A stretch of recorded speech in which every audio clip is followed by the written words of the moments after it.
नमस्कार दोस्तों, मैं विशाल ठाकरे आपका चैनल पर स्वागत करता हूं और उम्मीद करता हूं कि आप सब लोग स्वस्थ होंगे, सुरक्षित होंगे। दोस्तों, कहानी में आगे बढ़े उससे पहले अगर आप चैनल पर नए हैं तो कृपया करके आप चैनल को सब्सक्राइब कर लीजिए और बेल आइकन जरूर प्रेस कीजिए आगे आने वाली वीडियो की नोटिफिकेशंस के लिए। तो चलिए दोस्तों, अब आज की कहानी शुरू करते हैं। मॉर्निंग वॉक पर निकले कुछ लोगों ने हाईवे के किनारे एक महिला की लाश पड़ी देखी तो उन्होंने इस बात की सूचना थाना नौबस्ता पुलिस को दे दी। सूचना मिलते ही थाना प्रभारी अरुण कुमार सिंह सहयोगियों के साथ घटनास्थल पर पहुंच गए। वहां काफी लोग इकट्ठा थे, लेकिन उनमें से कोई भी महिला की शिनाख्त नहीं कर सका। मृतका की उम्र 35 साल के आसपास थी। वह साड़ी, ब्लाउज और पेटीकोट पहनी थी। उसके सिर पर गंभीर चोट लगी थी। चेहरा किसी नुकीली चीज से क्राइम स्टोरी गोदा गया था। गले में भी साड़ी का फंदा पड़ा था। लाश की शिनाख्त नहीं हो सकी तो पुलिस ने घटनास्थल की कार्रवाई करके उसे पोस्टमार्टम के लिए कानपुर स्थित लाला लाजपत राय चिकित्सालय भिजवा दिया। लेकिन घटनास्थल की कार्रवाई में पुलिस ने काफी समय बर्बाद कर दिया था, इसलिए देर हो जाने की वजह से उस दिन लाश का पोस्टमार्टम नहीं हो सका। यह 5 जुलाई 2014 की बात थी।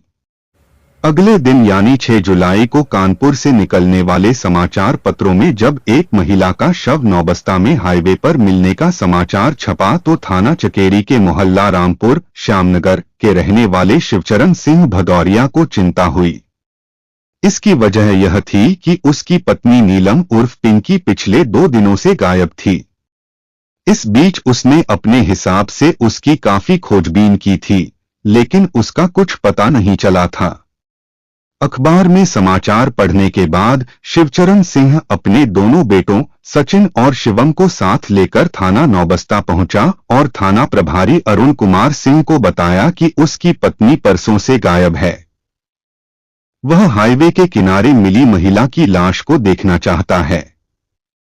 चूंकि शव पोस्टमार्टम हाउस में रखा था, इसलिए थाना प्रभारी ने उन लोगों को एक सिपाही के साथ वहां भेज दिया।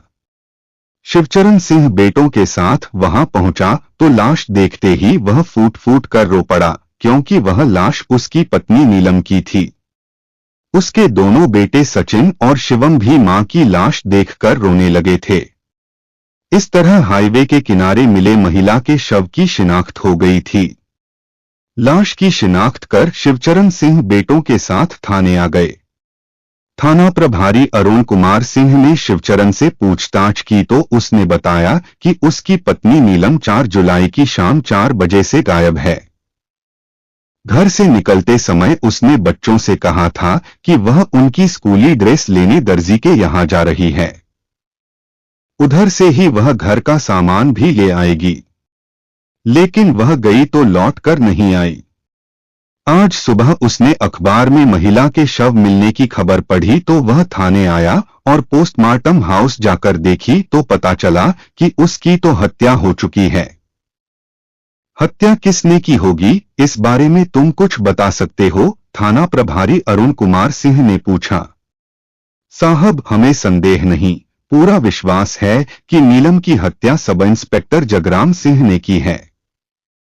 वह हमारे बड़े भाई का चचेरा साला है। उसका हमारे घर बहुत ज्यादा आना जाना था। उसके नीलम से अवैध संबंध थे। पीछा छुड़ाने के लिए उसी ने उसकी हत्या की है। वह अपने परिवार के साथ बर्रा में रहता है। इन दिनों उसकी तैनाती लखनऊ में है।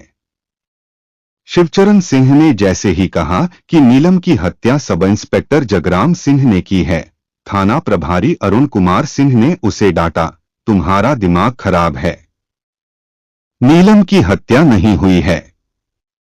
मुझे लगता है उसकी मौत एक्सीडेंट से हुई है।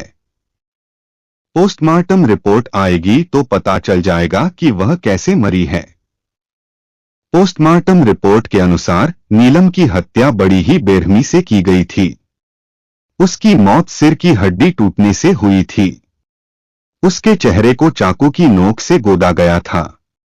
गला भी साड़ी से कसा गया था। पोस्टमार्टम रिपोर्ट से साफ हो गया था कि नीलम की हत्या हुई थी। इसके बावजूद थाना प्रभारी अरुण कुमार सिंह ने हत्या की रिपोर्ट दर्ज नहीं की। इसका मतलब था कि जगराम सिंह ने सिफारिश कर दी थी। विभागीय मामला था, इसलिए थाना प्रभारी अरुण कुमार सिंह उसका पक्ष ले रहे थे। हत्या के इस मामले को दबाने की खबर जब स्थानीय अखबारों में छपी तो आईजी आशुतोष पांडेय ने इसे गंभीरता से लिया। उन्होंने इस मामले को लेकर थाना प्रभारी अरुण कुमार सिंह से 2 बार बात की, लेकिन उसने उन्हें कोई उचित जवाब नहीं दिया। इसके बाद उन्होंने क्षेत्राधिकारी ओम प्रकाश को इस मामले की जांच करके तुरंत रिपोर्ट देने को कहा। क्षेत्राधिकारी ओम प्रकाश ने उन्हें जो रिपोर्ट दी, उसमें सब इंस्पेक्टर जगराम सिंह पर हत्या का संदेह व्यक्त किया गया था। थाना प्रभारी अरुण कुमार सिंह ने जो किया था, उससे पुलिस की छवि धूमिल हुई थी, इसलिए आईजी आशुतोष पांडेय ने उन्हें लाइन हाजिर कर दिया और खुद 10 जुलाई को थाना नौबस्ता जा पहुंचे। उन्होंने सब इंस्पेक्टर जगराम सिंह को थाने बुलाकर पूछताछ की और उसे साथ लेकर घटनास्थल का निरीक्षण भी किया। मृतका नीलम और जगराम सिंह के मोबाइल फोन की कॉल डिटेल्स निकलवाई गई तो उसमें नीलम के मोबाइल फोन पर अंतिम फोन जगराम सिंह का ही आया था। दोनों के बीच बात भी हुई थी। इसके बाद नीलम का फोन बंद हो गया था। नीलम के मोबाइल फोन की अंतिम लोकेशन थाना चकेरी क्षेत्र के श्यामनगर की थी। कॉल डिटेल्स से पता चला कि जगराम और नीलम की रोजाना दिन में कई बार बात होती थी। कभी कभी दोनों की घंटों बातें होती थीं। सारे सबूत जुटाकर आईजी आशुतोष पांडेय ने सब इंस्पेक्टर जगराम सिंह से नीलम की हत्या के बारे में पूछा तो उसने स्वीकार कर लिया कि साले की मदद से उसी ने नीलम की क्राइम स्टोरी हत्या की थी और लाश ले जाकर नौबस्ता में हाईवे के किनारे फेंक दी थी। जगराम सिंह ने अपना अपराध स्वीकार कर लिया तो थाना नौबस्ता पुलिस ने शिवचरण सिंह भदौरिया की ओर से नीलम की हत्या का मुकदमा सब इंस्पेक्टर जगराम सिंह और उसके साले लक्ष्मण सिंह के खिलाफ दर्ज कर लिया। इसके बाद जगराम सिंह ने नीलम की हत्या की जो कहानी सुनाई, वह जिस्म के नाजायज रिश्तों में जिंदगी लेने वाली थी। उत्तर प्रदेश के जिला फतेहपुर के कस्बा खागा के रहने वाले राम सिंह के परिवार में पत्नी चंदा के अलावा 2 बेटे पप्पू, बब्बू और बेटी नीलम उर्फ पिंकी थी। राम सिंह पक्का शराबी था।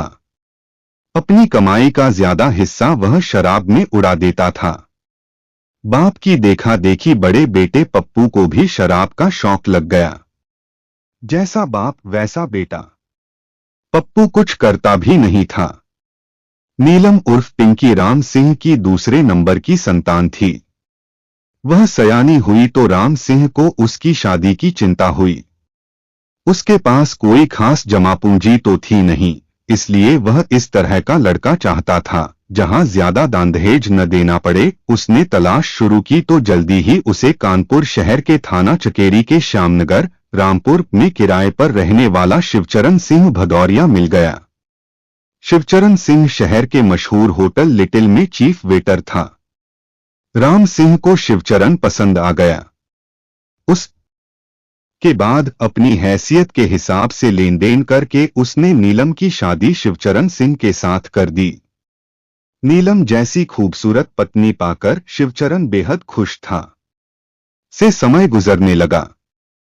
समय के साथ नीलम 2 बेटों सचिन और शिवम की मां बनी। बच्चे होने के बाद खर्च तो बढ़ गया, जबकि आमदनी वही रही। शिवचरण को 5,000 रुपए वेतन मिलता था, जिसमें से 2,000 रुपए किराए के निकल जाते थे।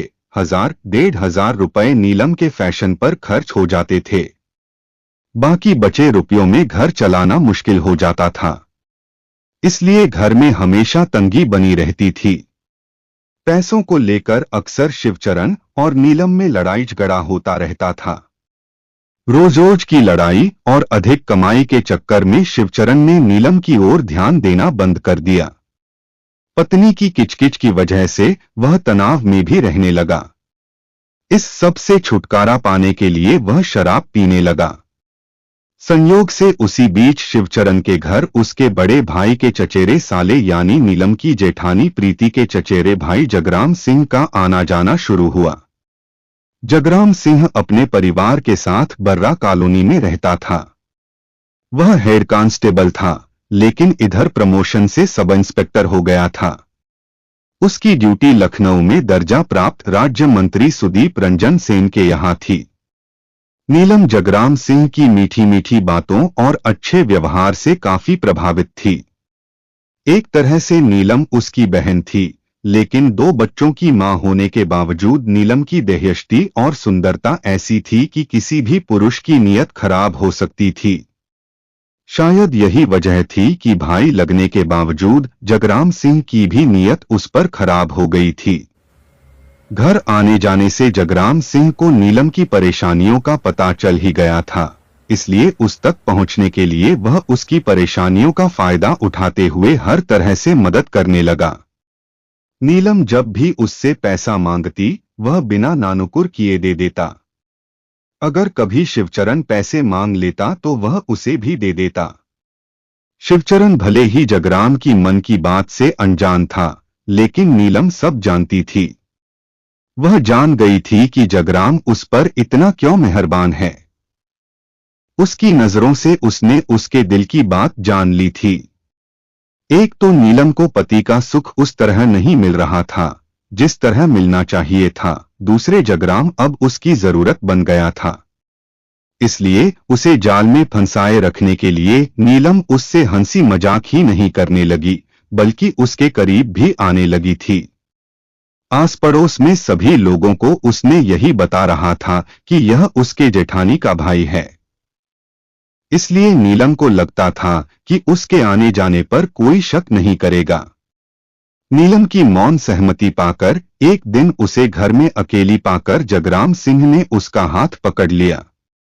बनावटी नानुकुर के बाद उसने जगराम को अपना शरीर सौंप दिया।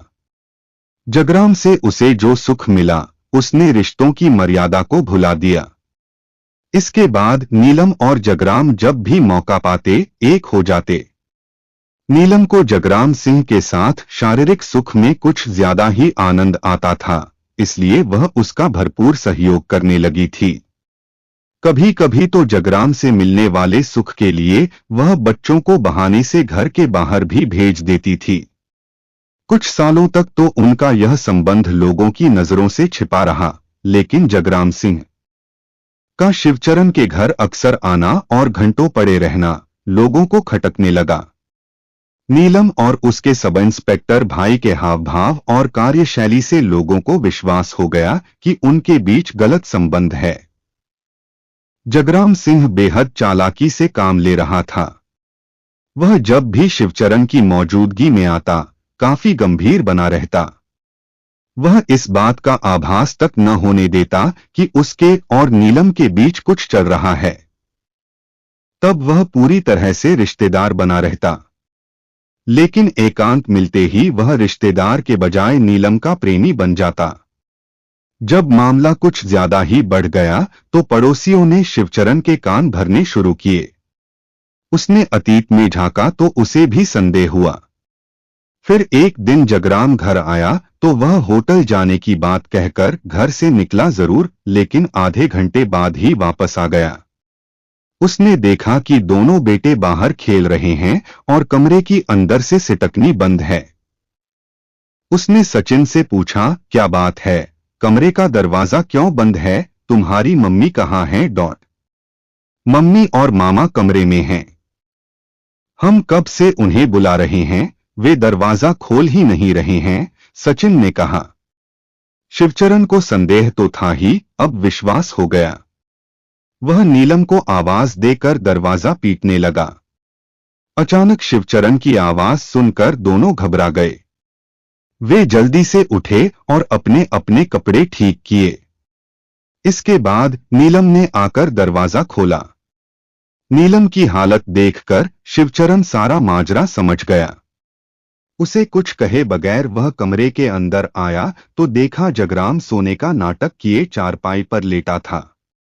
शिवचरण खून का घूंट पी कर रह गया। उस समय उसने न तो नीलम से कुछ कहा और न ही जगराम सिंह से, लेकिन उसके हाव भाव से नीलम समझ गई कि उसके मन में क्या चल रहा है। उसने अपने भयभीत चेहरे पर मुस्कान लाने की कोशिश तो बहुत की, लेकिन तनाव में होने की वजह से सफल नहीं हो पाई। शिवचरण सोच ही रहा था कि वह क्या करे, तभी जगराम जम्हुआई लेते हुए उठा और शिवचरण को देखकर बोला, अरे तुम इतनी जल्दी कैसे आ गए, तबीयत तो ठीक है।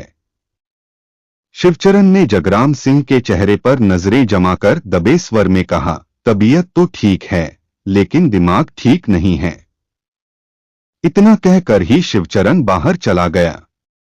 उसने जिस तरह यह बात कही थी, उसे सुनकर जगराम ने वहां रुकना उचित नहीं समझा और चुपचाप बाहर निकल गया।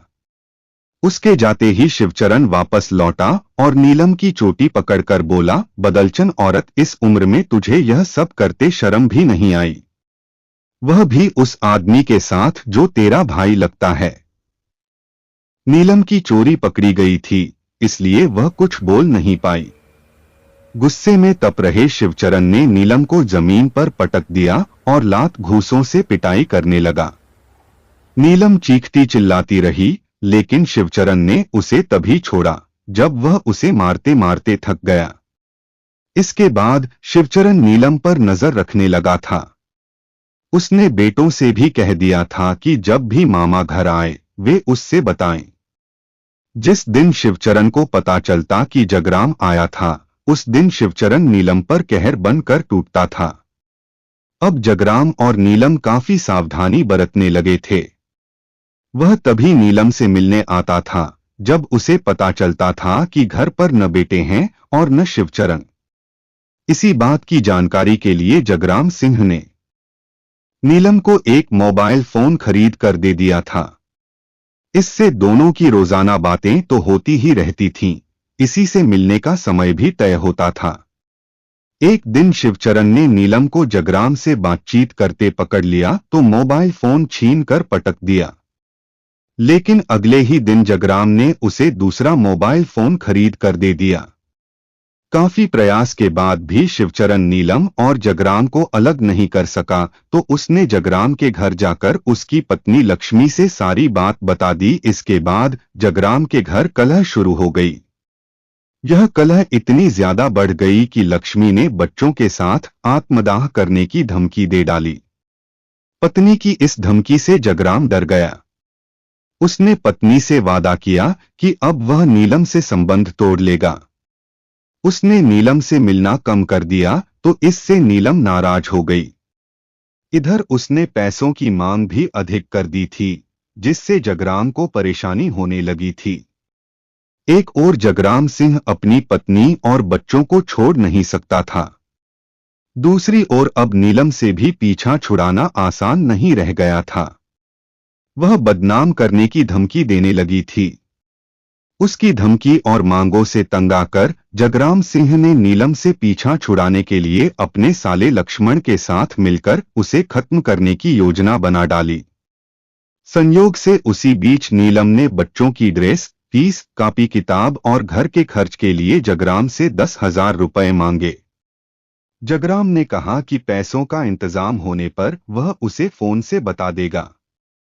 24 जुलाई 2014 की शाम 4 बजे जगराम सिंह ने नीलम को फोन किया कि पैसों का इंतजाम हो गया है, वह श्यामनगर चौराहे पर आकर पैसे ले ले। फोन पर बात होने के बाद नीलम ने बेटों से कहा कि वह उनकी ड्रेस लेने दर्जी के पास जा रही है और उधर से ही वह घर का सामान भी लेती आएगी। नीलम श्यामनगर चौराहे पर पहुंची तो जगराम अपने साले लक्ष्मण सिंह के साथ कार में बैठा था। नीलम को भी उसने कार में बैठा लिया। कार चल पड़ी तो नीलम ने जगराम से पैसे मांगे, लेकिन उसने पैसे देने से मना कर दिया। तब नीलम नाराज होकर उसे बदनाम करने की धमकी देने लगी। नीलम की बातों से जगराम को भी गुस्सा आ गया। वह उससे छुटकारा तो पाना ही चाहता था, इसलिए पैरों के नीचे रखी लोहे की रॉड निकाली और नीलम के सिर पर पूरी ताकत से दे मारा। उसी एक वार में नीलम लुढ़क गई। इसके बाद जगराम ने नीलम की साड़ी गले में लपेट क्राइम स्टोरी कर कस दी। नीलम मर गई तो चाकू से उसके चेहरे को गोद दिया।